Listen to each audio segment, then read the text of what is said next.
Commentaire de l'Évangile du 4e dimanche de l'Avent. Pourquoi l'évangéliste fait-il l'énumération de tous ces personnages, soit princes, soit pontifes? Premièrement, c'est d'abord pour rendre son récit plus précis et plus authentique, en rattachant les faits à une époque et à des noms connus de tous, et indiquant ainsi les moyens d'en vérifier l'exactitude. Deuxièmement, c'est ensuite pour montrer l'excellence de celui que Jean vient annoncer au monde. Celui-là est le souverain empereur, le grand pontife, le roi de l'univers dont le règne va commencer. Troisièmement, il veut prouver par le triste état politique et religieux de la nation juive que les temps prédits par les prophètes pour la venue du Messie sont arrivés. Le sceptre, en effet, c'est-à-dire l'autorité souveraine, était sorti de Juda. Le gouvernement du pays était passé tout entier aux mains des étrangers. La Judée n'était plus, en fait, qu'une province romaine administrée alors par Ponce Pilate au nom de Tibère, successeur immédiat d'Auguste. Les tétrarques, ou petits rois de la 4e partie d'un pays ici nommé, n'étaient guère rois que de nom. Leur autorité était très bornée, et ils dépendaient absolument du bon plaisir de l'empereur de Rome. Le temps du Messie était donc bien arrivé. L'évangéliste fait mention d'Anne et de Caïphe qui avaient obtenu, à force d'argent, d'exercer tour à tour la charge de grand prêtre. Car le souverain pontificat, qui d'après la loi de Moïse, devait être à vie par ordre de succession légitime dans la famille d'Aaron, était mis à l'encan par les gouverneurs romains et se vendait à l'intrigue et à l'ambition. Saint Luc veut donc montrer dans quel avilissement était tombé le sacerdoce, annoncer que l'ancienne loi allait faire place à la nouvelle, et que le véritable grand prêtre, selon l'ordre de Melchisédek, allait paraître. Toutes ces paroles signifient que saint Jean reçut positivement de Dieu, par inspiration ou par le ministère d'un ange, l'ordre d'annoncer l'avènement du Messie et de lui préparer les voies en prêchant la pénitence. La vocation du précurseur était donc authentique et divine. Il ne vint point de lui-même, mais par l'impulsion de Dieu, dit saint Jean Chrysostome. Personne, en effet, ne peut prophétiser ou prêcher, pas plus qu'exercer le sacerdoce, sans avoir reçu de Dieu un appel positif ou une mission spéciale. Dans Jérémie et dans Ézéchiel, Dieu se plaint en termes sévères des prédicateurs sans mission qui osent, de leur propre et illégitime autorité, assumer le ministère de la parole. Jean était alors au désert, où il s'était retiré dès l'âge le plus tendre. C'est là qu'il s'était préparé à sa mission divine par une vie de retraite, de pénitence, de commerce intime avec Dieu. C'est aussi par de longues années de recueillement, de prière, d'études, de mortification qu'il convient que les élus du Seigneur se préparent aux sublimes fonctions du ministère sacerdotal et apostolique. Tel a été le but de l'Église dans l'institution providentielle des séminaires.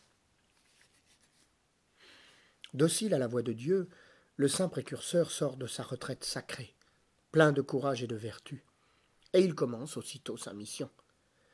Il fait de toute cette région du Jourdain le théâtre de ses prédications, soit à cause des grands souvenirs que ce fleuve rappelait aux Israélites, soit parce que l'eau y était plus abondante pour baptiser, soit parce que ce pays accidenté et quasi désert convenait mieux à son genre de vie, à son austérité et à l'indépendance de son ministère.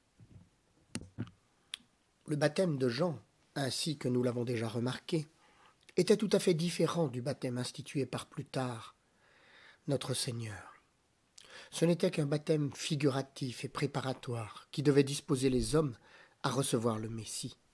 Ce n'était qu'un signe extérieur pour initier les hommes à la pénitence, les exciter à la contrition, à la conversion, et les préparer ainsi à la rémission de leurs péchés par la foi en Jésus-Christ et par la réception de son baptême. Ces paroles indiquent l'accomplissement de cette célèbre prophétie d'Isaïe, et conséquemment par elle, l'évangéliste prouvait aux Juifs que le Messie était venu, et que ce Messie si clairement annoncé par Jean-Baptiste était ce Jésus que plus tard il devait crucifier. Le texte d'Isaïe se rapportait littéralement à la délivrance du peuple juif de la captivité de Babylone et à son retour à Jérusalem. Mais prophétiquement et symboliquement, il signifiait la délivrance d'Israël et de tout le genre humain de l'esclavage du péché par la venue du Messie. Dans ce sens, Saint Jean était le héros chargé d'annoncer son arrivée, la voix destinée à crier pour secouer la torpeur des Juifs, pour les exciter à faire pénitence, à se préparer à entendre bientôt la voix du Sauveur lui-même, la parole par excellence, et à bien profiter du grand bienfait de la rédemption. Quand on veut recevoir triomphalement un grand roi, on prépare les chemins par lesquels il doit arriver, on les rectifie, on les redresse, on nivelle les accidents de terrain, on aplanit les endroits trop rudes ou trop raboteux.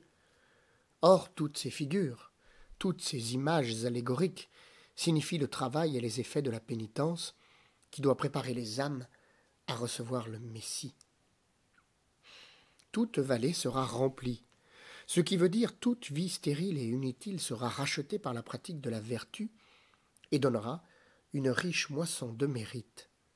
Tout cœur vraiment contrit et humilié sera comblé de grâce et de biens spirituels et se remplira de bonnes œuvres.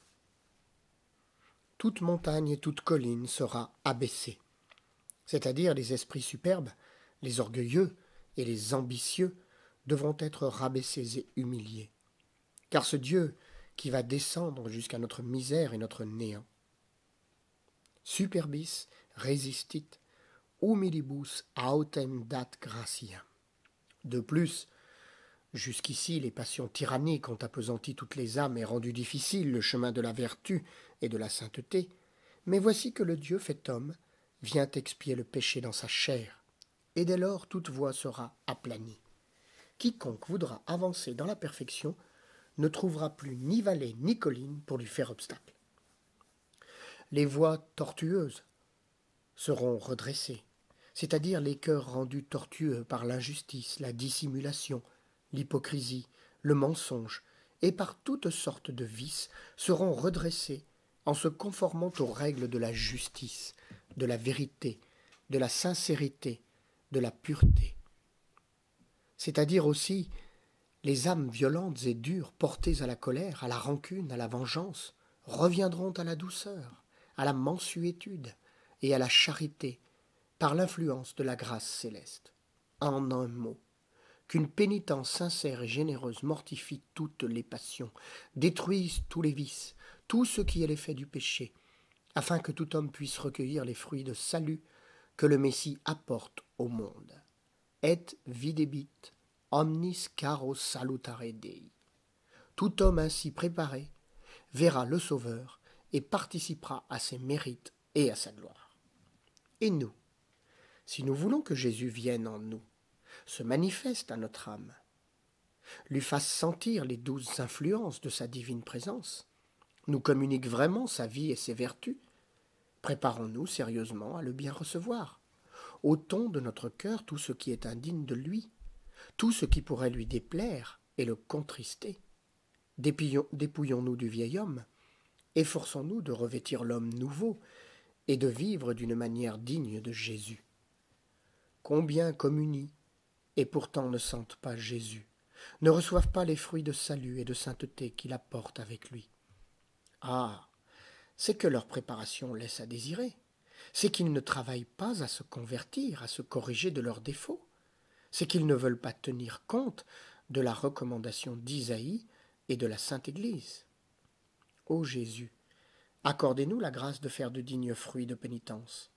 Aidez-nous à purifier notre cœur de toute souillure, à vous désirer avec ardeur, à vous recevoir avec amour, afin qu'après avoir contemplé et imité votre vie d'abaissement et d'humilité sur la terre, nous méritions de vous voir un jour dans votre gloire au ciel et de jouir de vous pendant toute l'éternité, ainsi soit-il.